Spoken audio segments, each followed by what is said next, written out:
अच्छा जी, तो इसका मतलब कि तुम इश्क के मारे हो, किसी की बेवफाई की आग में चल रहे हो। मैंने उसे मुस्कुरा कर कहा, हाँ सिराज भाई। और उस बेवफाई की आग ने मुझे झुलसा के रख दिया है, मेरे वजूद को और मेरी रूह को राख करके रख दिया है। मेरी रूह में आंवले से पड़ गए हैं। मैंने तो मोहब्बत की थी, और वो भी सच्ची मोहब्बत, मगर मेरे महबूब ने बदले में मेरे साथ क्या किया? मेरा सब कुछ छीन लिया, मेरे दिल का सुकून, मेरे चैनो करार, मेरी ख्वाहिशात और मेरी उम्मीदें, सब कुछ लूट ली उसने। वो मेज को अपने नाखून से खुरीदते हुए अपने ध्यान दिगर फतीह से बोला, हौसला रखो मेरे दोस्त, इसी चीज का नाम ही तो जिंदगी है। मैंने उसके कंधे पर हाथ रखते हुए उसे तसल्ली दी, सिराज भाई, क्या कभी आपने भी किसी से मोहब्बत की है? वो सर उठाकर मुझे देखते हुए बोला, नहीं यार, जिंदगी के झमेलों से फुर्सत ही कहाँ मिली कि मैं कभी इस काम में पड़ता।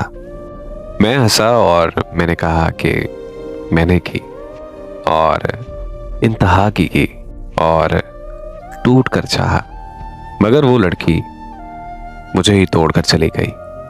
मैं उसे अपनी जान से ज्यादा चाहता था, उसे उसके लिए सबसे मैंने टक्कर ली, और बदले में वो मेरी ही बेलौस चाहत को ठोकर मार कर चली गई। वो टूटे बिखरे लहजे में खोया हुआ था। चलो मियाँ, आज फिर अपने दिल को खोल ही दो, मुझे फरागत ही फरागत है, मैंने बशाश लहजे में कहा। जी सिराज भाई, मैं भी अपने दिल पर एक बोझ सा महसूस कर रहा। मुझे भी रोने के लिए किसी कंधे की जरूरत है, वो थके हुए लहजे में बोला, और उसके बाद फिर वो अपने माजी में खो गया। ये तब की बात है जब मैं 18-19 साल का हुआ करता था। मेरी बड़ी मौज मस्ती से जिंदगी गुजर रही थी। क्रिकेट खेलने का जुनून की मद तक शौक था। मैं अब भी खेलता हूँ। मैं अक्सर अपने घर के नज़दीकी ग्राउंड में क्रिकेट खेलने जाया करता था। एक ऐसे ही दिन मैं क्रिकेट खेलने गया। रास्ते में एक जगह रोड पर अपना पसीना पहुंचते हुए मेरा रुमाल गिर पड़ा।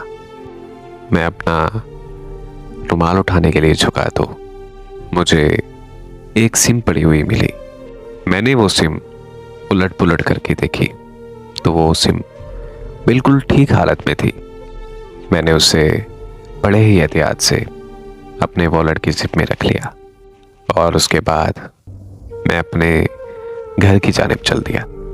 मैंने वो सिम अपने मोबाइल में डालकर एक्टिवेट कर ली। वो सिम किसी अनम नामी लड़की की थी, और उसमें ज़ारा नामी लड़की के मैसेजेस भी थे। मैं सोच ही रहा था कि पता नहीं किसका है, और वो कितनी परेशान हो रही होगी कि इतने में स्क्रीन पर ज़ारा का नाम जगमगाया। ज़ारा फिक्रमंद हो रही थी कि अनम रिप्लाई क्यों नहीं कर रही। मैंने ज़ारा को रिप्लाई किया कि ये सिम मेरे पास है, जो मुझे रास्ते में गिरी हुई मिली। ज़ारा ने मुझसे दरख्वास्त की कि मैं अनम की सिम उसे वापस लौटा दूं। उसने मुझे अनम के घर का एड्रेस भी दिया।